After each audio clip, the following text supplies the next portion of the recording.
Hello and welcome to बेटनिंग।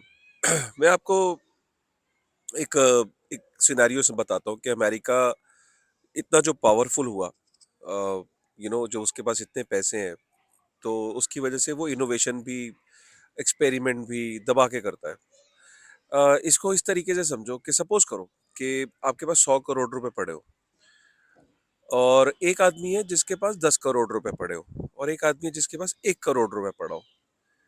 सुनने में तो सब करोड़ लग रहा है, लेकिन मैं आपसे बोलूं कि रिस्क टेकिंग एबिलिटी किसकी होगी ज्यादा, जो घबराएगा नहीं रिस्क लेने में। सिंपल सी बात है, जिसके पास 100 करोड़ रुपए पड़े होंगे उसके पास एबिलिटी होगी कि वो रिस्क ज्यादा ले सकता है। तो होता क्या है कि अगर आप इसको देश पे भी लागू करो, जो देश समृद्ध है या जिसके पास बहुत ज्यादा पैसा पड़ा है, तो उसे घबराहट नहीं होती एक्सपेरिमेंट करने में। उसे घबराहट नहीं होती कि कुछ नया करने में। जैसे कि एग्जाम्पल के तौर पे यूएस घबराता नहीं है कोई नया एक्सपेरिमेंट करना है, कोई नया स्पेस मिशन लॉन्च करना है, कोई नया इनिशिएटिव लेना है, कोई सिलिकॉन वैली बनानी है, कोई सोशल मीडिया के लिए कुछ करना है, कुछ डेटा सेंटर्स बनाने हैं, कुछ नए वेपन्स टारगेट करने हैं, कुछ नए वेपन्स खरीदने हैं। तो यूएस को बिल्कुल भी डर नहीं लगता। यूएस कहता है कि भाई अगर मैंने 10-20 एक्सपेरिमेंट करे और 10-20 में से एक एक्सपेरिमेंट भी चल गया ना, तो मैं सुपर पावर हो जाऊंगा।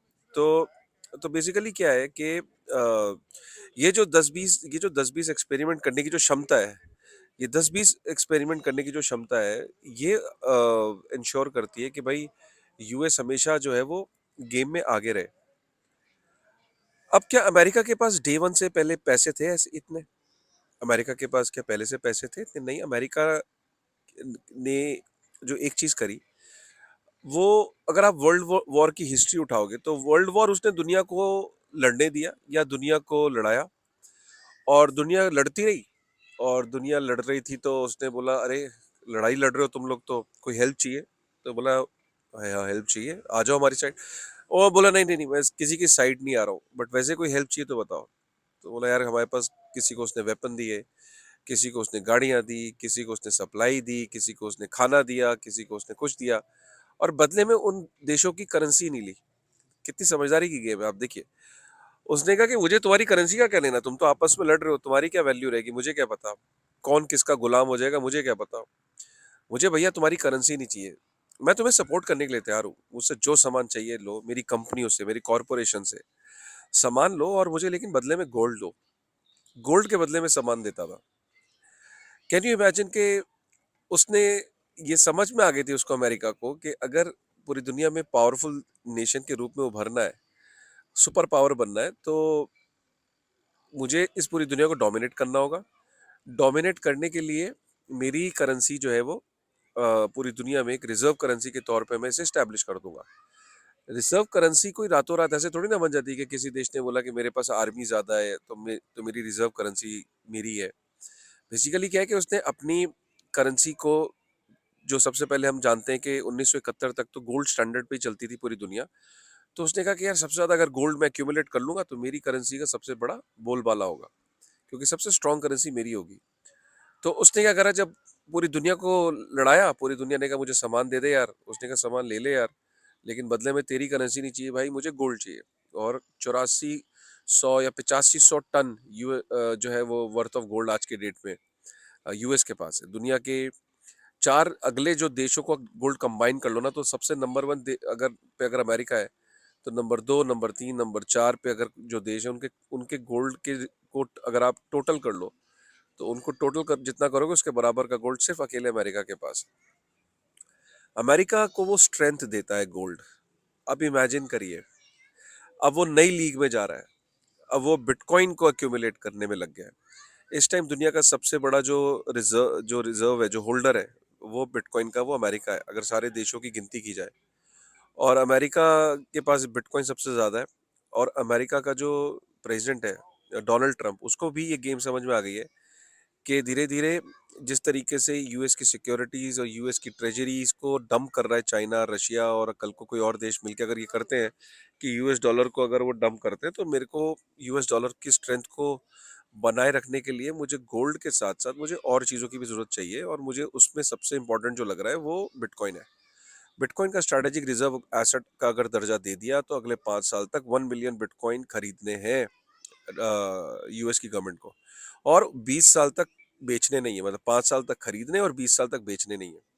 आपको सुन के हैरानी होगी कि जितना बिटकॉइन, जो सबसे ज्यादा बिटकॉइन जो सतोशी नाकामोतो के जो वॉलेट थे उनके अंदर था, जो कि ये माना जाता है कि वो हमेशा के लिए फ्रीज्ड है, वो वॉलेट, वो हमेशा उन वॉलेट से कभी भी मूवमेंट होगी नहीं, क्योंकि सतोशी नाकामोतो का कई लोगों का कहना है कि वो कभी भी मूव नहीं होंगे, या वो सतोशी नाकामोतो अब दुनिया में हो सकता है ना हो, वो इतने सालों में मूव नहीं हो तो आगे भी मूव नहीं होंगे, लोग की ये धारणा है। तो सबसे ज्यादा बिटकॉइन पहले सतोशी नाकामोतो के वॉलेट में होते थे, करीब 1 मिलियन से ज्यादा जो है बिटकॉइन होते हैं। आज के डेट में 1 मिलियन से ज्यादा सतोशी नाकामोतो से ज्यादा जो बिटकॉइन जो होल्ड कर रही है वो अमेरिका की ईटीएफ कंपनीज होल्ड कर रही है। सबसे ज्यादा bitcoin as a nation US hold कर रहा है। सबसे ज्यादा बिटकॉइन यूएस की पब्लिकली लिस्टेड कंपनीज होल्ड कर रही है। सबसे ज्यादा बिटकॉइन अमेरिका के माइनर्स होल्ड कर रहे हैं।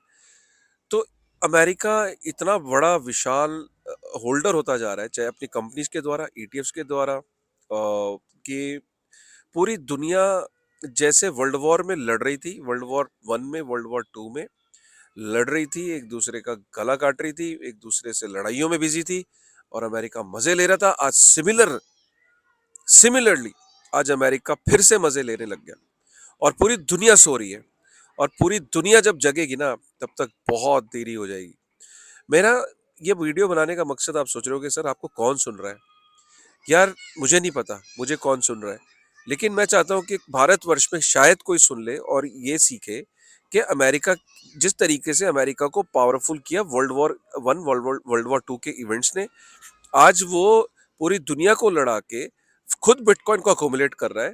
कहीं ऐसा ना हो कि हम उसकी इस साजिश को या उसके इस चीज को समझ ना पाए और हम नुकसान में हो जाए। आप यकीन नहीं करोगे, आईएमएफ उसकी ही एंटिटी है, आईएमएफ में उसकी उसकी चलती है, वर्ल्ड बैंक में उसकी चलती है, यूएनओ में उसकी चलती है, एफएटीएफ में उसकी चलती है। पूरी दुनिया को इन एजेंसीज के थ्रू कह रहा है कि तुम बिटकॉइन को और क्रिप्टो को यार बढ़ावा मत देना, मैं तुम्हें ग्रे लिस्ट में डाल दूंगा। कभी वो दुबई को ग्रे लिस्ट में डाल देता है, कभी वो किसी को ग्रे लिस्ट में डाल देता है, और खुद बिटकॉइन बाय कर रहा है। इस चीज को समझने की बहुत जरूरत है, भारतवर्ष के लिए बहुत इंपॉर्टेंट है कि अगर हम चाहते हैं कि हमें कहीं ऐसा ना हो कि कल को हमें 5 साल बाद जाग आई अगर, तो क्या फायदा, क्योंकि 5 साल बाद सपोज करो अगर 1 मिलियन यूएस डॉलर का बिटकॉइन हो जाता है, तो फिर कैसे करेंगे यार। हमारे पास क्या इतना पैसा या इतने रिसोर्सेज हैं कि तब हम बिटकॉइन को as a strategic reserve asset बनाने का अगर फैसला करेंगे, तो हमें कितना पैसा खर्च करना पड़ेगा। अब क्या हमारे पास इतने संसाधन है, क्या हमारे पास इतना रिजर्व में पड़ा है। अगर हमारे पास इतना रिजर्व में अगर पैसा होता तो हमारा करंट अकाउंट डेफिसिट क्यों होता, राइट। हमारे डेफिसिट्स है ना, हमारे इंपोर्ट्स अब भी एक्सपोर्ट से ज्यादा है ना। तो हमारे ये जो डेफिसिट्स हैं, तो अगर हमारे पास पैसा होता तो हम नेट पॉजिटिव में होते। तो हम क्या करेंगे फिर, पैसे को और प्रिंट करेंगे बिटकॉइन को बाय करने के लिए। अगर हम पैसे को प्रिंट करेंगे तो बिट तो और ज्यादा इन्फ्लेशन बढ़ेगी इंडिया के अंदर भी। और अगर हम ज्यादा पैसे को प्रिंट करेंगे और बिटकॉइन को बाय करने चलेंगे तो बिटकॉइन भी महंगा होता चला जाएगा। तो जरूरी बात इस बात की है कि हम अपनी पॉलिसी में इंस्टेंटली ये सोचें कि अगर भारत को कल को अमेरिका स्ट्रांग होता है, तो वो सिर्फ भारत को ही नुकसान नहीं है, वो पूरी दुनिया को नुकसान पहुंचा सकता है। जिसके पास बिटकॉइन नहीं होगा उसको सबसे ज्यादा नुकसान होगा। अगर हिंदुस्तान अगर ये आज फैसला लेता है कि नहीं, हमें आज से ही अकोमुलेशन कर देनी चाहिए ताकि हम लोग कहीं पीछे ना रह जाए। मैं आपको एक एग्जांपल के तौर पे बताना चाहता हूँ। देखिए आज अगर यूएस का सिटीजन देखो 50 सेंट का बिटकॉइन ले सकता है, $1 का बिटकॉइन ले सकता है, उसके लिए वहां की कंपनीज, वहां की एक्सचेंजेस ने बहुत इजी कर दिया है। तो वहां का जो सिटीजन है वो अगर दूसरे सिटीजन्स के कंपेयर में और अमीर होता चला जा रहा है, और मजबूत होता चला जा रहा है, और बेहतर कंडीशन में होता चला जाएगा वो, क्योंकि वहां पे बिटकॉइन बाय करना अलाउड है, इजीली अलाउड है, सेल्फ कस्टडी भी अलाउड है, एक्सचेंज पे रखना भी अलाउड है, एक्सचेंज बड़ी है वहां की, रेगुलेटेड है। क्या इंडिया को ऐसा नहीं करना चाहिए कि यार हमारा नागरिक जो है, अगर हम बिटकॉइन टर्म्स में देखें तो और गरीब होता चला जा रहा है। पहले हमारा नागरिक आसानी से बिटकॉइन को 50-60 हजार रुपए में खरीद सकता था, चलो फिर उसके बाद 2-2.5 लाख रुपए में भी खरीद सकता था, फिर 6-7 लाख रुपए में भी खरीद सकता था। हमारा नागरिक अगर देखो तो 2017 में बिटकॉइन जब अपने ऑल टाइम हाई पे गया तो 16-17 लाख रुपए में एक बिटकॉइन खरीद सकता था।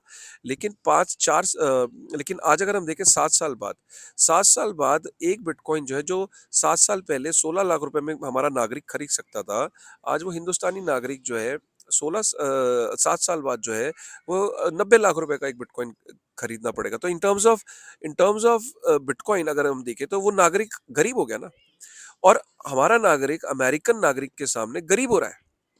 अगर ये गरीबी हटानी है, तो अगर ये इनइक्वालिटी हुई ना, ये तो सीधी-सीधी इनइक्वालिटी हुई कि अगर आज एक अमेरिकन जो है वो उसकी ईयरली इनकम अगर डॉलर्स में अगर कंपेयर करें तो इंडिया उसका कहीं स्टैंड नहीं करता है एक अमेरिकन सिटीज़न के सामने।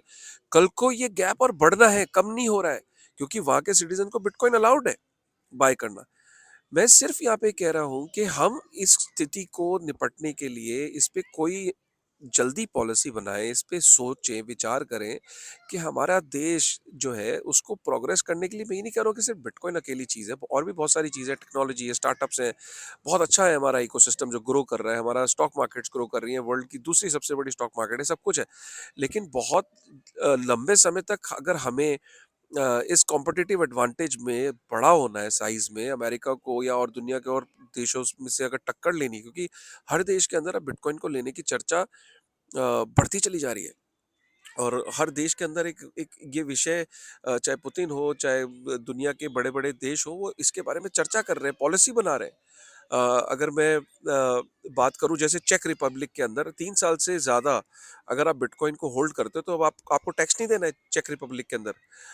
ऐसे ही आप चाहे पोलैंड की बात कर लो, चाहे आप मिडल ईस्ट की बात कर लो, चाहे आप दुबई की बात कर लो, चाहे आप ऑस्ट्रेलिया की बात कर लो, हर जगह कोई ना कोई पॉलिसी बन रही है। यहाँ तक कि पुतिन ने भी एक पब्लिक फोरम में एक मीडिया को ये जवाब देते हुए ये बोला कि बिटकॉइन बैन नहीं हो सकता, और वो कल को हो सकता है कि इंटरनेशनल ट्रेड के लिए बिटकॉइन को और क्रिप्टो जैसी चीज़ों को अलाउ कर दे। तो इसीलिए अभी अमेरिका के अलावा और देशों ने अभी सोचना शुरू किया है। हमने सोचना भी शुरू नहीं किया है। हमें बिटकॉइन को नेगेटिव रूप से नहीं देखना है। बिटकॉइन का काम अंडा, दूध, ब्रेड लेने के लिए लोग नहीं यूज़ करते हैं। बिटकॉइन कोई हम करेंसी के लिए थ्रेट नहीं है। इंडियन रुपीस के लिए थ्रेट नहीं है। अगर बिटकॉइन थ्रेट है, तो वो मेटल्स के लिए है, गोल्ड के लिए है। और गोल्ड के लिए अगर कोई चीज थ्रेट है तो उसका करेंसी के लिए थ्रेट होने से कोई मतलब नहीं है, वो गोल्ड के लिए थ्रेट है। अगर लोग बिटकॉइन को एज अ बेहतर स्टोर ऑफ वैल्यू देख रहे हैं तो वो इंडियन करेंसी को कहाँ से वीक हो जाएगी? इंडियन करेंसी तो उल्टा स्ट्रांग हो जाएगी। मैं बताता हूँ क्यों। क्योंकि अगर लोग गोल्ड को स्किप करके बिटकॉइन के अंदर अगर स्टोर ऑफ वैल्यू की तरह जाते हैं तो गोल्ड हमें इंपोर्ट करना पड़ता है, क्योंकि गोल्ड हमारे यहाँ से निकलता नहीं है। इंडिया के अंदर गोल्ड की सबसे बड़ी खपत है दुनिया की, लेकिन हमारे यहाँ गोल्ड होता नहीं है, तो हमें गोल्ड इंपोर्ट करना पड़ता है। अगर उस खपत में कमी आएगी और लोग बिटकॉइन की तरफ अग्रसर होंगे तो बिटकॉइन को की माइनिंग हम यहाँ हिंदुस्तान में कई प्लांट्स लगा सकते हैं जिससे बिटकॉइन की माइनिंग हो सकती है। जैसे अमेरिका कर रहा है वैसे हम भी कर सकते हैं। हमारे पास हिमालयाज है, हमारे पास दुनिया की सबसे बड़ी नदियां हैं, हमारे पास दुनिया की सबसे बड़ी हाइड्रो पावर है, जिसके थ्रू हम बिटकॉइन की माइनिंग प्लांट्स लगा के बिटकॉइन को माइन कर सकते हैं। सुनने में ये आसान लगता है, आसान है नहीं, मैं मानता हूँ, लेकिन एक पॉलिसी और एक फंडिंग राइट मूवमेंट पे अगर की जाए तो अगले 4-5 साल में हम भी दुनिया के बड़े होल्डर्स में से हो सकते हैं। जैसे आज भूटान है। भूटान क्या है हमारे सामने? हमारे नेबरिंग एक टाइनिंग सा नेशन है, लेकिन आज दुनिया का दूसरे तीसरे नंबर पे आता है in terms of bitcoin holding. तो मेरा ये मानना है कि पब्लिक लिस्टेड कंपनी से इंडिया की उनको भी अलाउ करना चाहिए। उनके बैलेंस शीट पे वो डाल सकते हैं बिटकॉइन अगर, तो उनकी वैल्यूएशन बढ़ेगी, उनकी प्राइस टू अर्न रेशियो बढ़ेगा, उनकी प्रॉफिटेबिलिटी बढ़ेगी। अमेरिकन कंपनीज के सामने वो स्टैंड करेंगी। ग्लोबल एक जो एफआईआईज है वो भी कहेंगे कि यार India is opening up for new technology, India is opening up for new digital asset. जो अमेरिका कर रहा है वो इंडिया भी कर रहा है, और इंडिया उससे बेहतर कर रहा है। और मेरे ख्याल से ये policy is going to help. So I don't know, ये मतलब ऑब्वियसली ये वीडियो ये भी कह सकते हैं एक तरीके का कि मुझे नहीं पता आप ये वीडियो सुन के कितना सहमत हो या नहीं हो, और ये मैसेज कहाँ तक जाता है, लेकिन मेरा ये पॉइंट है कि अ, ये रियलिटी है। वर्ल्ड वॉर 1 वर्ल्ड वॉर 2 के बाद सबसे ज़्यादा फायदा अमेरिका को हुआ था, और अब फिर से पूरी दुनिया जब कहीं ना कहीं एक दूसरे से भिड़ी हुई है, एक दूसरे से कियोस में है। अमेरिका फिर से वही अपनी जो स्ट्रैटेजी है दुनिया को लड़ा के पैसे बनाना, पहले वो उसने गोल्ड में बनाए, अब वो बिटकॉइन को अक्यूमुलेट कर रहा है। हमें उसकी इस साजिश को समझना चाहिए और हमें टाइमली एक्शन लेना चाहिए। ठीक है ना? आपका क्या सोच है? आपका आपका क्या ओपिनियन है? इस वीडियो पे कमेंट करके आप ज़रूर बताइएगा कि क्या इस बात में दम है, या ये कोई हवाई बातें, आपको लगता है कि नहीं ये हवाई बातें, सर इन बातों का कोई रेलेवेंस नहीं है, विच इज़ ओके, क्योंकि मैं कोई इकोनॉमिस्ट नहीं हूँ। मैं कोई इकोनॉमिस्ट नहीं हूँ, ना ही मैं कोई एक्सपर्ट हूँ। एक कॉमन सीधा-साधा आदमी हूँ, जिसने थोड़ा बहुत हिस्ट्री को पढ़ा, हिस्ट्री ऑफ मनी को पढ़ा, अमेरिका कैसे सुपर पावर बना, उनके थोड़े से ब्लॉग्स पढ़े, वीडियोस देखे, चीज़ें देखी, और अब समझ में आता है कि नहीं, कि अगर ये मेरी समझ में आ रहा है तो क्या ये आपकी समझ में भी आ रहा है। मैं I am just trying to take your opinion, ठीक है। चलो, with this thought, thank you very much. Oh, I hope कि आपको ये वीडियो पसंद आया। अगर पसंद आया तो प्लीज़ एक बार लाइक करेगा, सब्सक्राइब करेगा। चैनल पे पहली बार आए तो प्लीज़ सब्सक्राइब करेगा। मेरे चैनल पे कुछ ऐसा ही कंटेंट मिलेगा आपको, जिससे हम सबकी नॉलेज बढ़ेगी। और मैं आपसे फिर रिक्वेस्ट करता हूँ, मैंने एक सीरीज लॉन्च करी है, अ, अ, ये है क्रिप्टो। सो बेसिकली जो लोग नए आ रहे हैं अब, क्योंकि 1 लाख US डॉलर से ऊपर बिटकॉइन हो गया है, तो अब क्या है ना, अब एकदम ये हो गया होगा कि फोमो हो गया है, मुझे भी लेना है, मुझे भी लेना है, मुझे भी लेना है। बहुत सारे नए लोग आएंगे, पुराने लोग भी हैं जो 1 साल पुराने, 2 साल पुराने, अगर उनको भी ये सीरीज देख लेंगे तो कोई दिक्कत की बात नहीं है। 70 से ऊपर वीडियोस आएंगे, और जब भी कोई आदमी ये बोलेगा क्या है क्रिप्टो, आखिर क्रिप्टो होता क्या है, तो आप बोलोगे ये है क्रिप्टो, कहेगा ये है क्रिप्टो, बोले ये सीरीज है, ये आप 70 वीडियोस देख लो भाई, उसके बाद अपनी जर्नी शुरू करो, यू विल बी थ्रू। तो एक बार यार वो देखो जरा, वेब सीरीज है इंडिया की पहली, आपका सपोर्ट चाहिए, ठीक है ना। सीरीज का नाम है ये है क्रिप्टो। पसंद आए तो हैशटैग ये है क्रिप्टो से ट्विटर पे या सब जगह जहाँ पे भी कमेंट करें तो इस हैशटैग को जरूर यूज करें, ठीक है ना। चलिए, with this thought, thank you very much.